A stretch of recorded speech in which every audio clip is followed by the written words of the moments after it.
Welcome everybody to another episode of vBrownBag. We're continuing with our VCAP6-DCV Design. Today we have VCDX Mark Gabryjelski at Mark Gabs on Twitter, and he's going to present for us Objective 1.2. This will be a lot of fun, Ariel. So thanks for having me today. Thank you so much, Mark. Just some quick notes before I hand over control to Mark. And as always, thank you so much, honestly, because I know you do a lot, not only for the community, but you've always been a friend of vBrownBag, so I really appreciate it. Just some quick notes. We have several Twitter hashtags, handles and a hashtag. And in case you are wondering, what's going on, this was on a Tuesday, not on Wednesday. It's because we've been doing this series on the EMEA channel. So the sign up link is different. Check us up on Twitter. You'll find the sign up link. And you can follow as well on YouTube. Those episodes are being published very quickly. All right. With that, I'll go ahead and send it over to Mark. I do see that we have some attendees. If you have a question, just remember to raise your hand and I'll unmute your microphone and you can talk directly to Mark. Yeah, and I mean, this is, for all the attendees, I mean, this is your meeting, right? So, yeah, the more interaction we have, I think it ends up being a lot more fun to get through any presentation. So, let's start what we're all here to kind of go over, right? And it's the VCAP DCD exam in version 6. I'm sure some of you guys are taking this as your first VCAP. I'm sure there's just as many people going in and looking to upgrade themselves from a VCAP version 5. Really, if we're looking to explore this, let's just start with the basics, right? And Objective 1.2 really is the focus of today's session, and it's all about application requirements, right? Trying to figure out how do I take what a business is articulating as a recovery point, as a performance point, as a DR or an availability perspective. So, I mean, the focus here, if you're looking through some of the links and the tools that they're giving you to focus on this Objective 1.2, if we're going through, I've got some links open. We'll just actually look at all of these. So from the Tco Calculator all the way down to the couple of white papers that they have published here. So just apologize as I'm switching between PDFs and the web page. And actually, I also have one of the presentations that I did recently at one of the VTUGs that kind of blends in with this. So I'll see if we can't fit that in and still have it be a reasonable time frame for this webinar. So let's starting out with this Tco calculator and the last one, which will be customer benchmark. I'm sorry, the cost per application, and the last one, which is business and financial benefits. And the reason I want to start with those is they're just the PDFs that I've got downloaded. And while it doesn't seem like it may be a completely relevant link, if you start going through these white papers and you start looking at some of the things that an architect might think about as they're building or designing any vSphere environment or data center solution or a hybrid cloud solution, maybe completely native in AWS. These are all considerations that must be given, from the cost to the performance to what's the availability plan from a recovery perspective and a DR perspective. So these are going to be good reads. They'll be important. And that last link in the requirements, business and financial benefits. Again, it doesn't seem like it's a technical read, but this isn't really a technical exam on its own. While it is related to all the vSphere 6X components, there is a, at the design exam, at the VCAP level, you're expected to be able to sit with folks or read some requirements from a business and help them design a solution. And it's not always about what's cool in tech, right? It is about meeting the business requirements, and you'll hear me say that over and over again. Mark, just to make sure, I'm not seeing your screen right now. Oh, my apologies. Okay. And, Thank you. And Paul Craddock, Matt Calloway, that I see you as attendees, remember, if you're just coming in, if you want to make a question at any time, just send the hand and we'll unlock your microphone. Thank you. Sorry about that. So again, it's all about the business requirements, and we'll see that we go back to that quite often. So switching back to the main landing page, which is the 1.2 characteristics. It sounds like there's a lot in here, and there is, right? It's not just about understanding, how a vSphere environment works. So I assume that anybody looking to do a VCAP has already done a VCP, and that's a pretty good assumption, right, for safe reasons. But we're not looking in this exam. I mean, you can, if you've never taken one, you understand it. If you have taken one, it's not looking to see, can you build a virtual machine? Can you manage a virtual machine? This is more of, can you design a VMware vSphere environment from the vCenter and the platform services controllers across, whether it be one site or multiple data center locations. Can you build DR? How do you address recovery? Can you address an application that has performance requirements? And that's why you see a lot of these links focusing on applications. So if I'm starting to move over, total cost of ownership comparison, I get why they'll put that in a VMware exam. It can help you understand how costs work in a VMware environment. You start looking at how to do virtualization with Oracle. And yeah, this is just another landing page from VMware, but there is quite a bit of good information. And if they're referencing it, take the time. If you're going through and studying, there are a lot of papers here about how to go through and do it. You may not be an Oracle master. That's okay. I'm definitely not an Oracle master, but I definitely have to understand some of these requirements as I'm helping my customers build their Oracle solutions on virtual infrastructures. I start looking at SharePoint, same logic, same approach, right? You have to understand what you're trying to build out so you can understand what your customer is explaining to you for how they need their applications to survive. Good old Microsoft SQL, the other database player, that's another, same reasons, same logic apply. There is just so much good information on this. And if I can shamelessly plug a book, Ariel, stop me if I can't. Yes, you can. If you're looking, one of the books that still sits on my desk and is still a reference point, Michael Corey, Jeff Stasnak, and Michael Webster got together a few years ago and wrote this book. And it's Virtualizing SQL on VMware. If you're looking to understand how applications are developed and considered when being run in a virtualized environment, this is an absolute must-read. While it may not be the most exciting sci-fi novel you'll ever read, it contains so much good information that you might smack your head like Homer Simpson a couple of times while you're reading it and say, I've never done those things. And even myself, I've read through this and I've picked up quite a few good opportunities to help my customers run their environments a little better. Even though it's called out and specifically says on vSphere 5, it still translates well. It's still 100% applicable to all the things that are running in vSphere 6. Actually, today it's on sale. So if you're listening and you're lucky enough, that's on sale. We get into SAP. Again, these are all relevant links just to help you understand how things are rolling. But one of the best study tools I have, for some reason, is never listed here. And it's the VMware Hands-On Labs. So I absolutely think this is great, right? Not every one of us has that luxury to have a full-blown hands-on lab available to us in our house or in our office. Just because this, you might see a lab here that's focused on vRealize operations. That doesn't mean you have to do anything with vRealize operations when you jump into that lab. What it means is you have full access and control of that virtual infrastructure they happen to provide you. So if you're running short on lab equipment, this might be another way to do it.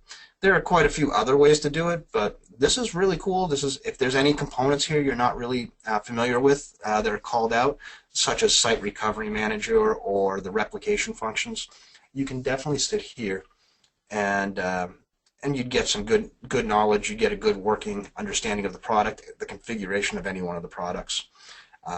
And it's been, even myself, again, I still use these tools, even though I do have a full lab available to myself. And then one of the other tools that I've had is a shameless plug here from on myself and John Arishid and Chris McCain. We went through and put together a book that focuses on how to do design, the things to consider. So this has been a great book, and a lot of folks have used this not only for their VCAP studying, but also for their VCDX preparations and some of their Nutanix preparations as well for the high-level certs. I'll, So I'll, those are I'll tell you, for example, that when that book came out, I bought it immediately because there just wasn't a good book showing a complete design and everything that had to be thought into it. So it's a must-have. yeah, and it's kind of cool because John Arishid and I have we've approached some other authors. So this right now we're in talks to have 6 or 7 additional books within the next year or two in the series that all have different focus areas. Everything. Well, I can't really talk about some of the futures. They'll be published on the website. But again, just this is something I've had feedback from many people who found it valuable. So Thank you. really, it still gets back to this, right? So this isn't going to, I don't want to go through and do anything that's, how is the exam set up? How is, what are the questions like? There are some additional components here. So again, this is kind of blanket to all of the preparations for the VCAP deploy, right? But take the time, do the practice exam. If it's still what it was before, and if you've never sat, you'll be happy that you did because you can look at the design tool that you've heard about and it'll show you how that would work. And, all the recommended training and such. And again, some of the other places, they seem to be missing hands-on lab. They're missing the vMugs. They're missing the vBrownBags in all the communities. But, I mean, this will take you to hands-on lab. And, the Learning Zone, if you happen to have a subscription to that, you can definitely get some additional hands-on functions there. But at the price of $400, we don't want to just arbitrarily take an exam and hope we pass. We really want to try to prepare as much as we can so that way when we show up, we're going to be in good shape when we take that exam. So I'm just going to switch out and jump into this, and let's see if we can't make that a little better for viewing. How's that coming across, Ariel? Because it just went full screen. I'm not seeing it yet. Okay, let's try that again. You know what, let me just simplify it. All right, let's just do that. And you know what, even though we should all know how to present, I'm just going to go and just go through the slides here.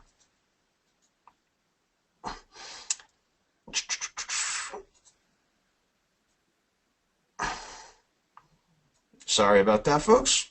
No worries. Let me take the opportunity to, since we have more attendees, I'll go ahead and tell them, remember, any questions, just raise your hand, and I'll open up the microphone so you can comment on anything that you see.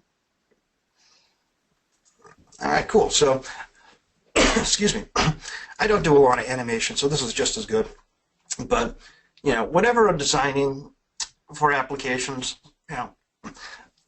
I've sat in front of business groups, I've sat in front of customers, and when you ask them questions about, how's their application supposed to perform? The answer of it should perform great all the time isn't really measurable, right? All these other things that we're looking at here into building the application to be available have no bearing if there's no metric to measure it against. So some things that are out there, whether it be an SLA that focuses on recovery time, an SLA that focuses on performance, number of users that can simultaneously connect and still have a performance expectation of 5 millisecond response time from an application. To me, those are real metrics. So as you're working to help to uncover some of the requirements, I need it to perform fast is not going to make it easy for you to succeed, because fast can definitely be a subjective kind of term that one person would view very differently than the other. But, I mean, when we start looking at it, this kind of blends with all the other components, but if I'm focused on designing an application, these are all real important terms that I absolutely focus on at all times. The business continuity that really is the overlay to all the other levels of availability I'm building in. So fault tolerance, I mean, from the VMware side, if you're looking at a feature, you think of FT and how no one's ever used it, and then in 6.0 it had some new features. That's all well and good, but that's not the only level of fault tolerance. You know, whether it be dual power supplies, dual upstream network switches. Those are going to be important considerations if your application that's connecting or using those resources has a 4, 5, 9s level of uptime for an SLA. High availability, again, from the ability to recover quickly, we've all seen how that happens in a virtualized infrastructure. And, unfortunately, what I see is a lot of us take that kind of feature set for granted now and just expect it. I've seen so many environments where they've never validated it, or they've had it turned on but have over-provisioned virtual machines to a point where an HA event is catastrophic because nothing can fail over. And then recovery, so recovering from the loss of deleted files, recovering from a corrupt operating system, recovering from a failed patch maintenance execution. All of those things are there. So whether, there's a lot of options there too, and it's not just backup, right? I mean, there are ways that you could do SAN-based snapshots. And again, as you're thinking through all these things, that kind of goes into how you design applications. And when you're building out that infrastructure, all of these considerations are really important. Even if the answer is, I don't want availability, that's great, but you have to identify that. And then DR, we all know DR is going to be part of the exam. It's called out pretty explicitly. So in the VMware realm of things, one of the other objectives calls out DR and Site Recovery Manager, vSphere replication. And again, that's going to be a critical thing. So if you've never done SRM, the hands-on labs that I've mentioned earlier that VMware offers, they do have an SRM lab. I would absolutely take it if you've never had exposure to a product like that. You may have exposure to other third-party products that do DR and the automated recovery of that. But this is definitely going to be a VMware exam. They're going to focus on the VMware products that are available that do replication, that do the automated DR failover for you, as well as the recovery functions. So you'll see this slide over and over again. I mean, this is one of the slides I show, right? If you go to a business meeting and you start asking people arbitrarily, and they don't really know where some of their application requirements come in. They'll say, oh, I need a SQL server for $2,000 and it needs to have 5 nines of availability, and even in the event of a full site failure. They may not be assigning the right cost to that level of application. 4.5 minutes of downtime a year it's not a lot, right? There's not a lot of room for error in some of that when you start talking about 5 nines. So again, understanding how the application maps out to a service level and availability level, and then being able to make sure that the solution that you're designing maps out accordingly from a cost perspective to the SLA perspective. If every one of us had an infinite budget, we'd all have a 6 nines environment. But unfortunately, even in my own office, I've never been told I have an unlimited budget. So yeah. We always have some level of constraint to work within. Yeah. And Mark, here's a question I have. We're not talking about planned downtime when we're looking at that chart, are we? Or is that something that the customer defines for us? So I've had different folks, right? I think the industry kind of just agrees that this would just be an outage window, right? So I might see one customer who says this is going to be for planned and unplanned downtime. I mean, this is the outage window that is acceptable. I think a lot more folks have that perspective, but then you might have some additional teams that just have a much more lax perspective and say this is the unplanned downtime. Okay. So I think one of the easiest examples is Gmail, right? I think they offer 99% uptime. Yeah. So, but they don't really, that's 3.5 days a year. Well, it's a service. It's a free service. I'll take it, right? That to have my email inaccessible for a whole 3.5 days a year, I don't mind being unplugged from that. But think about it from a different perspective, right? What if that was the customer and the application that you're designing is the SQL web interface that is their customer-facing revenue-generating application? Think of any of the major retailers that live in your area, and if you were going on online to shop with them, if you couldn't get into their application when the web-based interface when you wanted and make a purchase when you wanted, that's a potential lost sale, right? So they view that as a risk, and they may say that, you know what, that might be worth the extra $50, $100, $200,000 to deploy a solution, so that way I could go from a 2.9 to a 4.9 type of solution, so I could have a good solid web presence with very minimal outages. And there's every scenario in between, right? It doesn't matter whether the application is SharePoint, SQL, Oracle. It matters that you understand what that application needs for an SLA. And here I'm only using the SLA example of uptime. Maybe the SLAs that are going to be focused around performance. Maybe there's a storage requirement. Maybe there's how many users can transact at the same time level. So there are many different ways that you can build into SLAs, and it's not just about uptime. Awesome. Thank you so much. Oh, you're welcome. And then other components that we don't even think about and take, as we're building the solution. And it's not just hardware where we look at MTBF or MTTR kind of functions.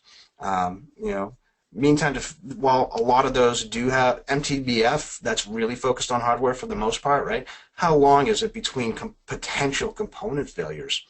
And if you're building a storage array or a network solution, the switches that go in, their mean time between failures might be very long, 5, 7 years. You start looking at hard drives, and your mean time between failure might be 2, 3 years, right? So those are going to be components that you predict will fail, and you've got some measurements that you can use to help back some of the decisions you make as you pick hardware, as you pick software to go ahead and help you deal with continuity as well as recovery as well as disaster recovery solutions. And then RTO and RPO are always there as well. And I really like to bring up the points, it can really change the way you design a database server. Now, technically, couldn't I just build one big C drive for a Microsoft SQL server and throw my databases and logs onto it? Absolutely, you can. Technically, you can. But there's going to be performance implications for that. There's also going to be a recovery implication for that as well. So, I mean, if you have a 100 gig SQL database, and you have a C drive that's 200 gigs to hold not only the operating system and the database and the logs, but also all the backups. If you have to recover that 100 gig database, you're not recovering 100 gigs. You might have to recover 200 gigs from backup because it would be a full virtual machine restore if you had to restore the whole VM. So it wouldn't, maybe I separate out another virtual drive to do all my backups. Maybe I pull my logs off of it, not because it's a performance requirement, it'll help with performance, it might, but because it'll help me with my recovery SLAs. And if I only have to recover the 100 gig database, I don't have to worry about the backups and the logs and the operating systems. So different things like that can help you hit a shorter recovery time objective. And the same goes with recovery point.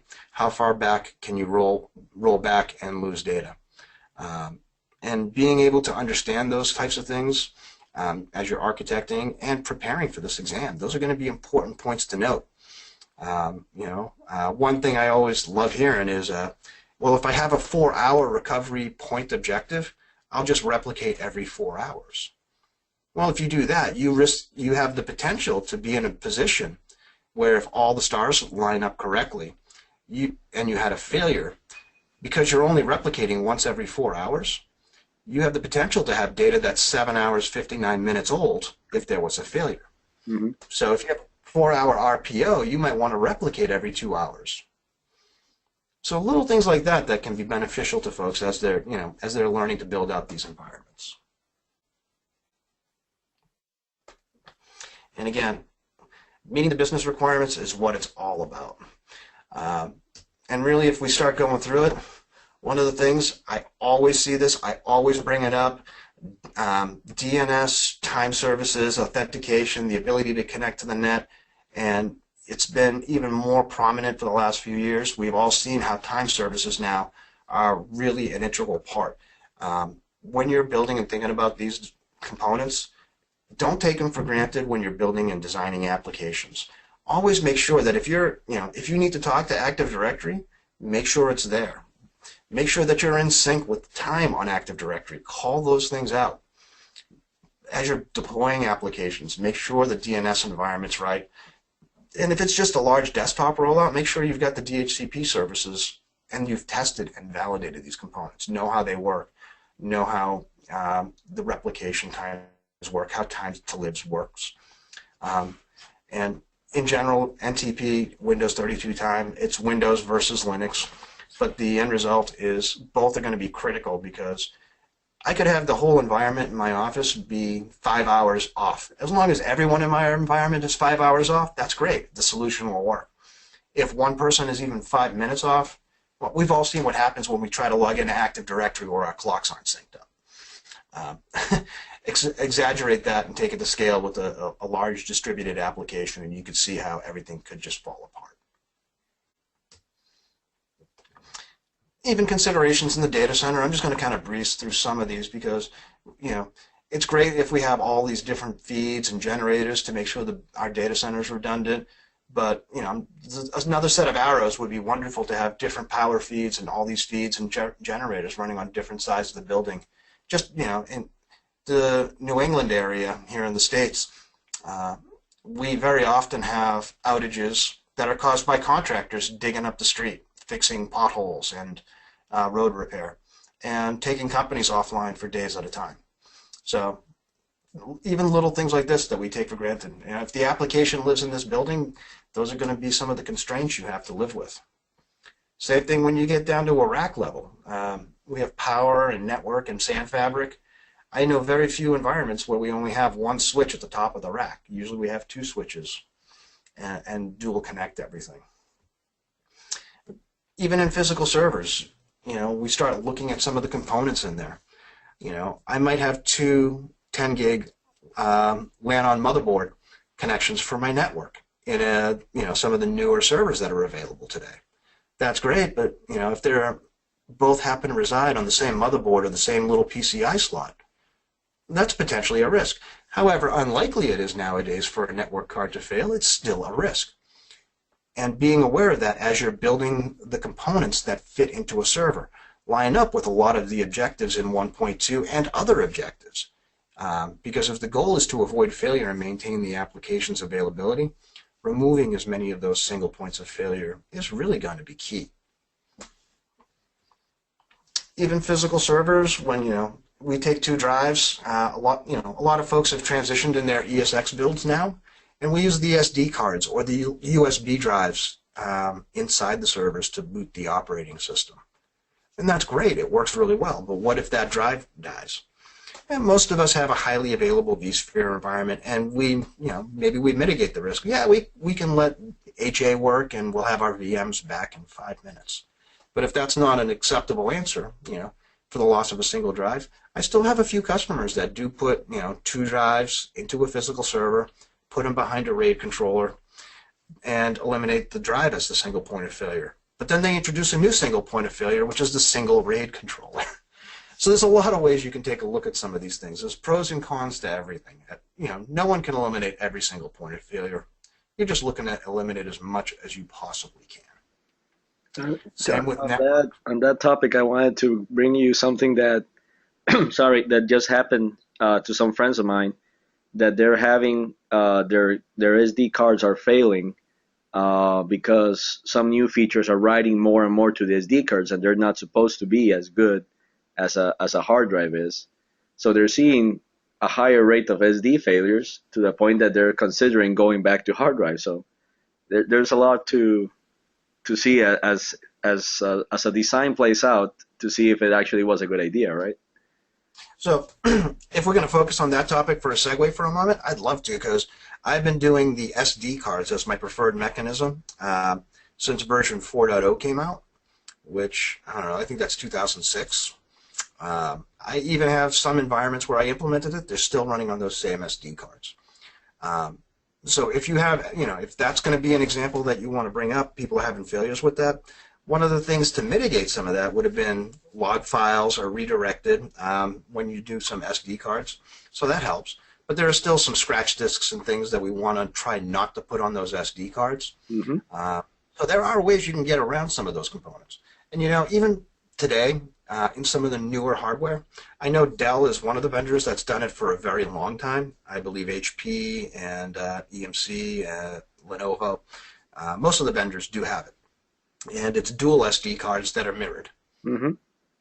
So again, that's another way to go ahead and mitigate some of these components, right? And it's, while we're talking about building the physical hardware of the vSphere environment, how does that relate to the 1.2 objective about application requirements? A lot of the application requirements that you're going to hear are all about availability, uptime, SLA for performance, or transactions per second that the application can handle. Any outage can definitely affect that. So we just like to avoid them. Exactly. Thank you. Same reason that we do, I don't think any one of us connects a single network cable to an ESX server, and we see all of these designs. And, whether you stack the upstream network core switches or leave them as two separate entities, they both have pros and cons to how you would do that. And, not everyone thinks it's appropriate to stack or have, stack up those upstream switches. There are teams that like to manage them completely separately and just pass traffic between them, because it gives them 2 points of failure that they can manage.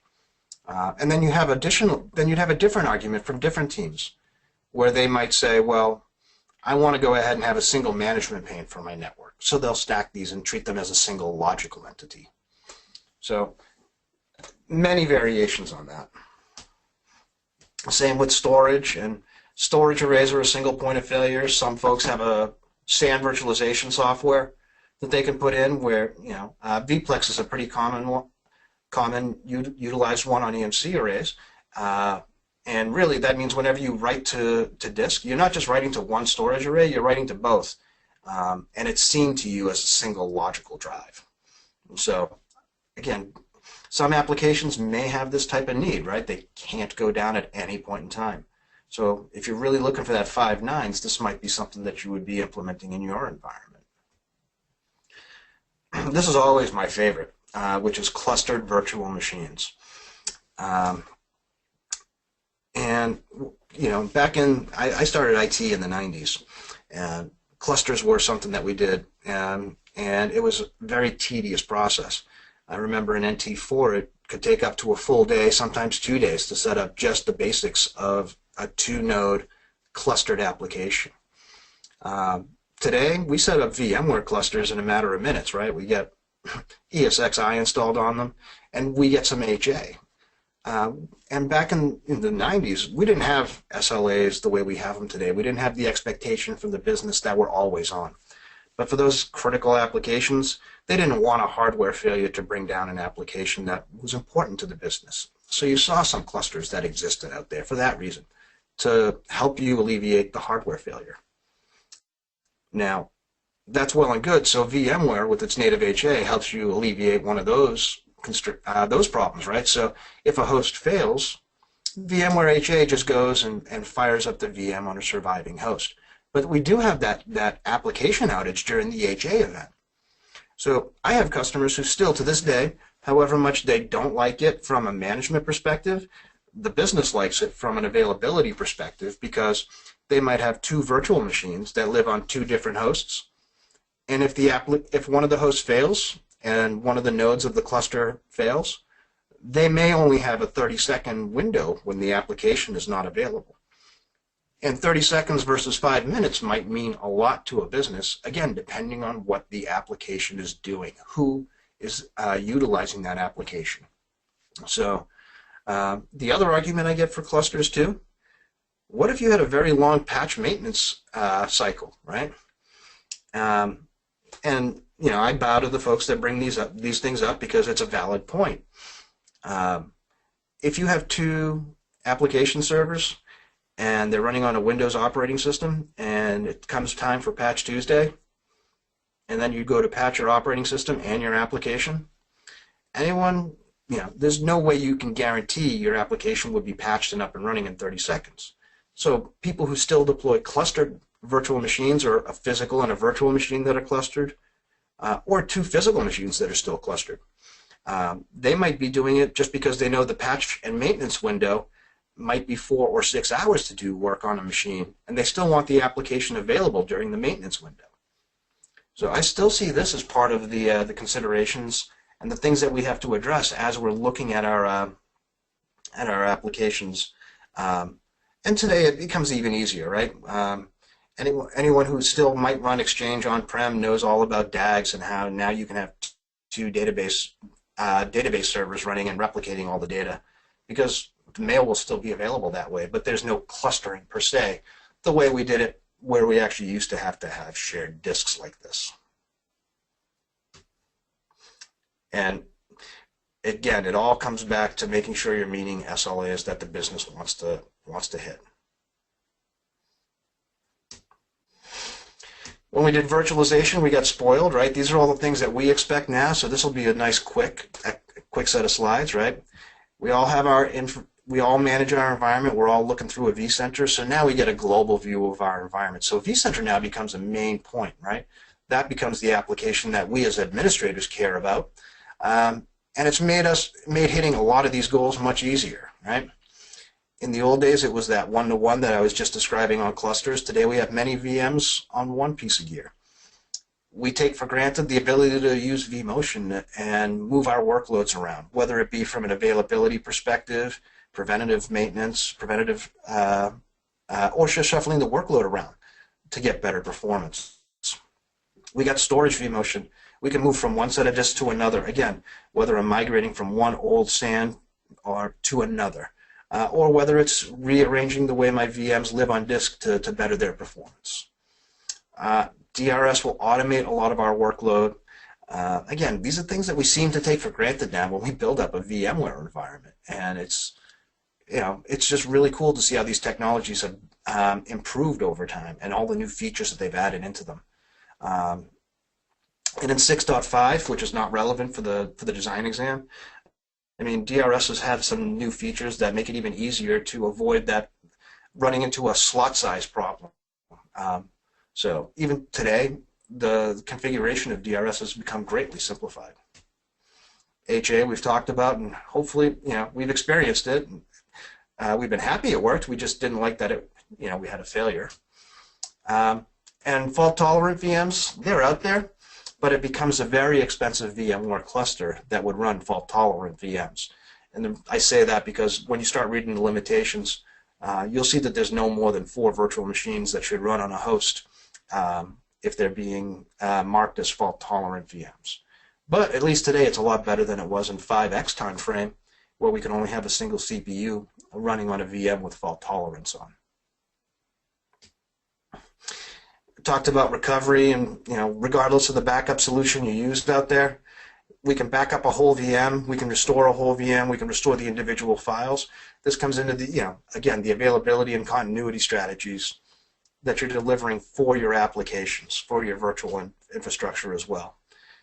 I mentioned SRM. There's a lot of applications that do that, but I know that the DR and the replication components of the exam call out SRM particularly, so some of the different ways it works are going to be relevant to that as part of your design, right? And it's not just because it's cool technology, it's because it's really going back to measuring against some of the SLAs the business gives you. And in the future, if we're starting to do this, you'll see that it's all the same things I've been talking about. As we're building these solutions, the end result, as you're building an application or designing an application to run on physical or virtual or cloud infrastructures, the first thing that you care about really is meeting the requirements. Another thing that's going to be important to you as an architect, not only for the exam, but in the real world, is making sure that the goals that the business has outlined and the requirements they've defined line up with the right cost. Again, that goes back to nobody has an infinite budget, regardless of how much we'd like to. Understanding all the risks and the decisions around that, all the things that we've just talked about, from data center and rack availability to server availability, to do I cluster the application so that way I understand I'm just going to mitigate the risk of long patch cycles affecting the availability of the application. And yeah, if this is some of this stuff is new to you, that's great. But as most of us are also learning cloud technologies, we're learning new terms. We're learning some of the new tech that we're embracing. Some of us willingly, some of us being dragged by our feet, but we're learning some of these, and they're going to be important as we start architecting out those solutions. Because this is really where, outside of the exam, this is really where our business expects us to be. But up until now, we've only had this kind of capability to move workloads around within our data center. We're getting to that point where I start to see this year, we're going to start being able to do vMotion between on-prem stuff and hybrid cloud providers.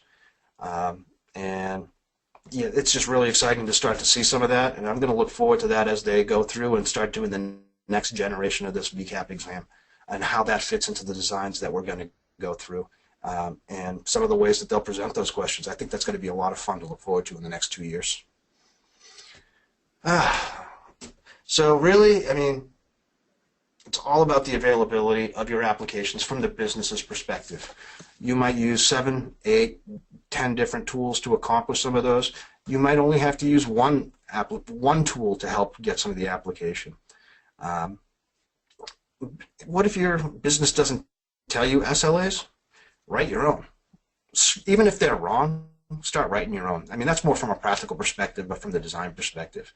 Even if you give one of your business units 3 nines of availability, getting 9 hours of an outage over the course of a year, that's pretty good, and that's pretty easy to do in a virtual environment. But even if your SLA that you've defined for the business is wrong, at least you started doing that. Maybe someone will help you correct that and line it up with real business goals and costs. So, I don't know. That's kind of what I had on the table. I really like that last tip. Write your own. If nobody will give you one, at least you have a starting point, and then you can have that discussion if someone doesn't like it. I think that's awesome. Yeah. So, it is kind of cool, right? So I've been in a situation where they're like, oh, I have this heavily transaction web interface that's going to drive, my customers are going to use. Great. Well, how are you measuring performance? Well, it just has to be good enough. Well, for who, right? For what? Define good enough. And they really couldn't. So we're like, all right, well, let's say it's 100 users. And the response from the team at that point was, no, there's going to be way more than that. So even by bringing up the wrong SLA, you're at least starting the discussion to get to the right SLA, because it took a little while. And we figured out they wanted around the potential to design around 1,000 actual users active on the system. That's a far cry from 100, but if I didn't bring it up, at least in that perspective, I would have had time hitting the objective of good enough if I didn't know what I was shooting for. Mm-hmm. And then another thing that you mentioned, especially because you're right, this will come in our future where we are forced to have the discussion of public versus private cloud. One thing that you mentioned in your application requirements is data flow. So some people really don't want their data on someone else's cloud or servers, and that privacy thing starts being part of your design criteria, because if you have to encrypt your VMs, if you have to do this or that, it's a completely different design. Yeah, and those things are getting vetted out, and you see a lot of different cloud providers providing HIPAA or PCI or DoD levels of compliance now, and offering up SOX compliant stores. It's really kind of cool, that these are getting offered that way, because the expertise is out there. Is everyone going to jump on that bandwagon this year? Well, I don't think everyone's going to dump their entire data center and move out to the cloud, but people are doing it in the real world, and they're embracing the hybrid stuff. You don't have to like it. You just have to learn how to deal with it and how to incorporate that into your day-to-day designs and operations. Yep. So one thing before we leave, I'm going to open up the mics to the people that are attending in case they want to have any questions, any comments for you. And everyone shout at once. Everybody do it at once. No. I see we have Jorge, who is a good friend of ours, and we have Matt Calloway and Paul Craddock, who presented last week. So cool. Pretty awesome. Hey guys. How are you, Mark? How are you? How are you doing, guys? Good, good. Jealous that you went to a game, Jorge. Oh wait, oh, no, man. Lucky. We'll talk about that later. I joined late. I just left work, and But good stuff. I'm all for this to learn about you guys. Thank you. Any questions? You're welcome. Any questions on the team then? No. And Paul, I know that you just presented 1.3. Do you have any other examples that you would like to share, particularly on 1.2? No, not necessarily. I thought it was a really thorough talk. So, I mean, anything else I would share would just be a reiteration of really what's been shared already. So, no need to beat a dead horse. Awesome. Yeah, That was good. it's really hard to focus on an application because they don't really tell you which application, so you just kind of have to understand how to approach it. That's what I really try to get across when I'm trying to help somebody get through some of these exam prep stuff. It's really just understand how to approach it, not for the specific application. Yep. All right. Well, guys, I really appreciate it. Mark, thank you again. This was an awesome presentation. And I'll stop the recording. Everybody, you know where to find Mark on Twitter. You know, his book is awesome. I really recommend it. It's a book I bought as soon as it came out. So can't say enough good things about Mark. I'll give my co-authors a lot of credit on that, Chris McCain and John Avershid. There you go. All right. Thank you, everybody. Thanks, everyone, for attending. Bye-bye. Bye.